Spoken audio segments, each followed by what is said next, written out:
Sur la page Facebook Horizon Famille, j'ai écrit hier un petit article sur la théorie de l'attachement et je voulais le compléter aujourd'hui dans cette vidéo en te parlant du besoin fondamental du nourrisson dès sa naissance qui est celui du contact humain. Quand on pense besoin primaire du nouveau-né, on pense au fait qu'il doit manger et dormir. Globalement, c'est ça.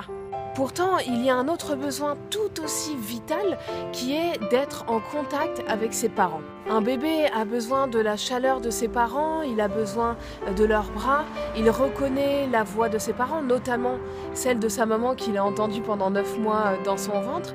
Il reconnaît aussi les battements de son cœur qu'il connaît. Bref, il a besoin de contact et si possible en peau à peau. Il y a un exemple dont parle Catherine Dumonteil-Crémer qui m'a vraiment marqué et qui illustre bien ce besoin de contact.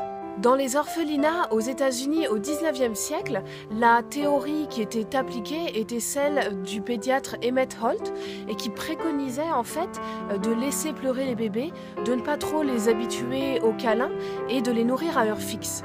Et on a en fait constaté au bout de quelques années que le taux de mortalité dans les orphelinats était vraiment énorme et largement supérieur à la moyenne. Et plus tard, c'est la théorie du pédiatre Fritz Talbot qui a été appliquée dans les orphelinats. Et cette méthode préconisait au contraire de prendre les enfants dans les bras, de leur parler gentiment, d'être à leur écoute, etc. Et tada, surprise, dans les orphelinats à cette époque, le nombre de morts infantiles a largement chuté. Je trouve que cet exemple est vraiment éloquent parce qu'il montre à quel point un bébé a vraiment besoin de contact et de proximité physique et affective.